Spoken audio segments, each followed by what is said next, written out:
जाकी रखी भावना जैसी, प्रभु मूरत देखी तिन तैसी।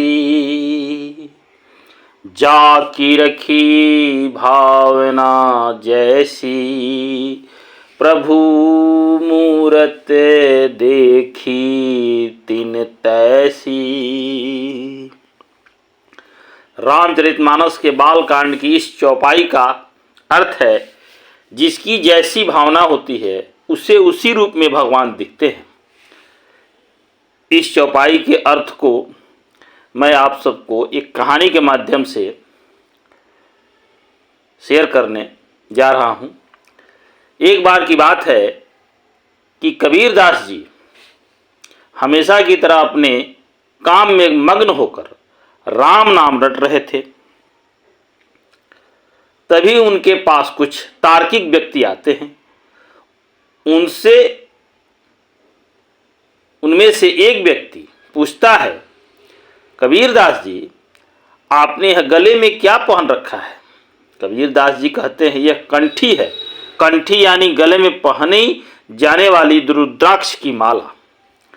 तब दूसरा तार्किक व्यक्ति उनसे प्रश्न करता है, भाई आपने माथे पर यह क्या लगा रखा है? तब कबीरदास जी कहते हैं, भाई इसे तिलक कहते हैं। उत्तर सुनकर एक अन्य तार्किक व्यक्ति फिर उनसे एक प्रश्न करता है, आपने हाथ में क्या बांध रखा है? तब कबीरदास जी कहते हैं, आप लोग ये क्या कर रहे हैं? तब फिर उनका जवाब देते हैं कबीरदास जी, उन लोगों को कहते हैं कि मैं राम राम रट रहा हूं, गुरु जी की आज्ञा है, राम नाम के भीतर सकल शास्त्र पुराण श्रुति का सार है, इसलिए मैं राम नाम जप रहा हूं। यह सुनकर उसमें से एक व्यक्ति कहता है, अच्छा तो तुम राम नाम जपते हो तो राम का भजन करते हो? इन्होंने कहा, हाँ मैं श्री राम का भजन करता हूं। कबीरदास जी बोले, तो फिर कौन से राम का भजन करते हो? उस व्यक्ति ने कबीरदास जी से पूछा। कबीरदास जी सोचने लगे, कौन से राम? क्या राम भी बहुत सारे हैं? कबीरदास जी ने कहा। तो उनमें से एक व्यक्ति ने कहा, लो इन्हें यह भी पता नहीं कि कौन से राम का भजन करते हैं और लग गए भजन करने, जिससे यही नहीं पता कि राम कितने तरीके के होते हैं, तो भजन का क्या फल होगा। अब यह कहकर वे तार्किक व्यक्ति वहां से चले जाते हैं। चलते समय कबीर दास जी को एक दोहा सुना जाते हैं। वो दोहा इस प्रकार है, एक राम दशरथ का बेटा, एक राम घट घट में लेटा, एक राम का सकल पसारा, एक राम सभी से न्यारा, इनमें कौन सा राम तुम्हारा? अब कबीरदास जी सोचने लगे, मुझे तो यह पता ही नहीं कि राम भी बहुत हैं। मैं तो केवल यही जानता हूं कि एक ही राम है। यह अच्छा संशय मेरे मन में डाल गए। पूछते हैं, कौन से राम का भजन करते हो? यह सब जब वह सोच रहे थे तो तभी उन्हें अपने गुरु जी की कही बात याद आती है। गुरु जी ने कहा था, कोई संशय हो तो उसका निवारण कर लेना। तब कबीरदास ने सोचा कि इस संशय का निवारण अपने गुरु जी के पास जाकर ही करता हूं। बस फिर क्या था, कबीरदास जी पहुंचे अपने गुरु जी के पास। गुरु जी को प्रणाम कर एक ओर हाथ बांध कर खड़े हो गए। कबीरदास जी को देखकर गुरु जी बोले, आओ कबीर, क्या बात है? तब कबीरदास जी बोले, गुरु जी एक अजीब सा संशय चित्त में आ गया है। कौन सा संशय? गुरु जी ने पूछा। कबीरदास जी बोले, गुरु जी कुछ तार्किक विद्वान मेरे पास आए थे।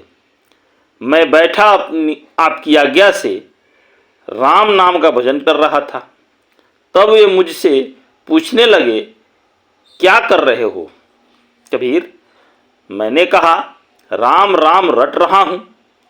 फिर वो पूछने लगे कि कौन से राम का भजन कर रहे हो? तब हमने उनसे पूछा कि क्या राम भी बहुत सारे होते हैं? तो वे मेरे इस प्रश्न के उत्तर में मुझसे बोले, हाँ, और क्या तुम्हें यह भी नहीं पता? क्या जाते जाते मुझे एक दोहा भी सुनाकर चले गए। वो दोहा इस प्रकार है, गुरुजी। एक राम दशरथ का बेटा, एक राम घट घट में लेटा, एक राम का सकल पसारा, एक राम सभी से न्यारा, इनमें कौन सा राम तुम्हारा? यह सुनकर गुरुजी बहुत खुश हुए और बड़े जोर से हंसने लगे। हंसते हुए कबीर से कहने लगे, बेटा, ऐसी बात करने वाले एक दिन नहीं तुम्हारे जीवन में जीवन भर आएंगे, पर तुम्हें सजग रहना होगा। देखो, यह सृष्टि विविधमयी है। जिसकी आंख पर जैसा चश्मा चढ़ा होता है, उसको भगवान का वैसा ही रूप दिखाई देता है। कोई परमात्मा को ब्रह्म कहता है, कोई परमात्मा कहता है, कोई ईश्वर कहता है, कोई भगवान कहता है, लेकिन अलग अलग नाम से लेने से परमात्मा अलग नहीं हो जाते। इसलिए जो राम दशरथ जी का बेटा है, वही राम घट घट में भी लेटा है, उसी राम का सकल पसारा है, और वही राम सबसे न्यारा भी है। लेकिन एक बात है इस दोहे में एक राम चारों पंक्ति में ही एक ही है। तो बेटा, इस दोहे का अर्थ क्या है? तो कबीरदास जी बोले, वही राम दशरथ का बेटा, वही राम घट घट में लेटा, उसी राम का सकल पसारा, वही राम सभी से न्यारा। तब गुरुजी ने कबीर को समझाते हुए आगे कहा, जब राम सभी जीवों के भीतर विराजमान रहता है, तो सबके घट घट में वह व्यापक हुआ ना, और राम ने ही इस सृष्टि को रचा है, तो यह सब पसारा उन्हीं का है। लेकिन इस सृष्टि की रचना करने के बाद भी वह इस सृष्टि में फंसते नहीं हैं, इसलिए वह सबसे न्यारे भी हैं। लेकिन जब कोई भक्त रोकर उनको पुकारता है, प्रार्थना निवेदन करता है, तो वही निराकार साकार रूप में दशरथ जी के घर प्रकट हो जाते हैं। तो बेटा, इन चारों में कोई भेद नहीं है, यह चारों एक ही हैं। कबीरदास जी को इस दोहे का अर्थ अच्छे से गुरुजी ने समझा दिया। कबीरदास जी प्रसन्न होकर गुरुजी से बोले, गुरुजी, आपने बहुत कृपा की, अब मेरा इस विषय में कोई संशय नहीं होगा। अपने गुरुजी से विदा लेकर कबीरदास जी अपने घर आ गए और अपने भजन सिमरन में लग गए। कुछ दिनों के बाद वही सभी तार्किक व्यक्ति वहाँ से गुजर रहे थे और मन ही मन सोच रहे थे कि हमने जो कबीर के मन में संशय डाल दिया है, उसके कारण तो अब तक कबीर की कंठी माला सब छूट गई होगी। चलो उनके घर चलकर देखते हैं कि अब वो क्या कर रहे हैं।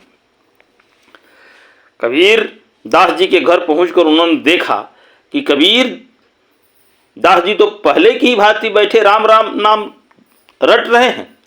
यह देखकर उनमें से एक व्यक्ति ने पूछा, क्यों कबीर जी, आपको पता चल गया कि राम कौन से राम का आप भजन करते हैं? अब कबीरदास जी पक गए थे और अपने गुरु के पक्के चेला थे। उन्होंने कहा, मैं आपके सब प्रश्नों का उत्तर दूंगा, पर इससे पहले आपको मेरी एक प्रश्न का उत्तर देना होगा। वे सभी एक स्वर में बोलो, पूछिए पूछिए, क्या पूछना चाहते हैं कबीरदास जी? तो कबीरदास जी ने कहा, मेरा भी एक दोहा है, आप लोगों को उसका उत्तर बताना होगा।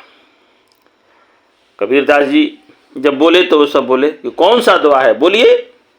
तो कबीरदास जी अपनी दोहा को इस तरह सुनाते हैं।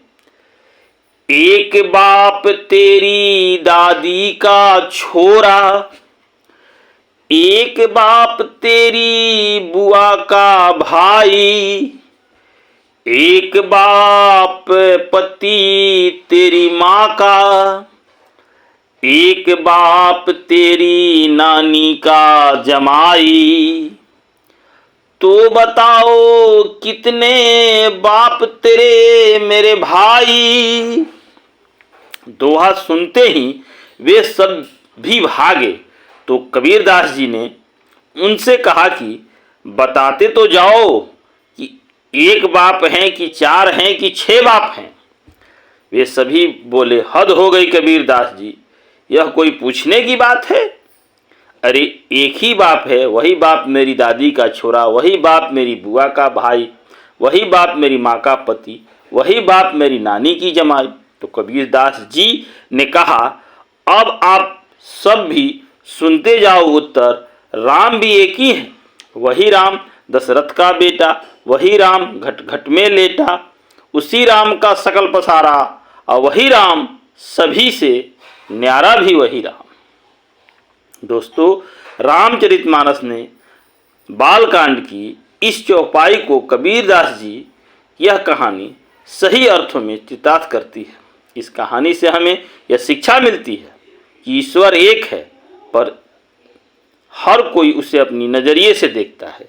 कोई उसे राम कहता है तो कोई उसे अल्लाह कहता है। दूसरे शब्दों में आप यूँ भी समझ सकते हैं कि वास्तव में चीज़ एक ही है, पर उस चीज़ को हर व्यक्ति अपने अपने नज़रिए से देखता है। हाँ, मैं यह जोड़ना चाहता हूँ, इसमें कुछ हाथ व्यक्ति के पीछे संस्कारों का भी हो रहता है।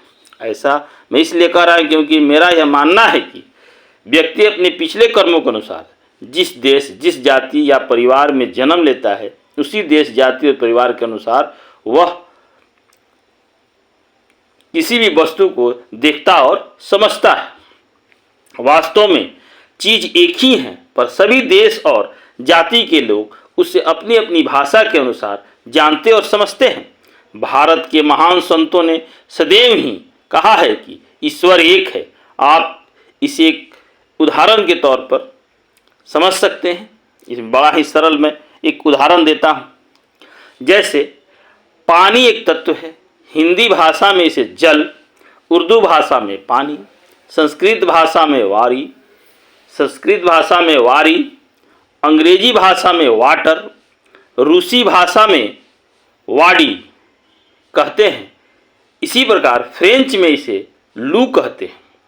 आपने सुना किस प्रकार एक ही पानी को हम अलग भाषा में क्या क्या कहते हैं। इसलिए कोई परमात्मा को ब्रह्म कहता है, कोई परमात्मा कहता है, कोई ईश्वर कहता है, कोई भगवान कहता है, कोई अल्लाह कहता है, लेकिन कोई गॉड कहता है, लेकिन अलग अलग नाम से परमात्मा अलग अलग नहीं हो जाते, वो सारे एक ही हैं। इसीलिए मैं रामचंद्र जी की इस प्रभु की इस दोहा को एक बार आपसे फिर शेयर करता हूँ।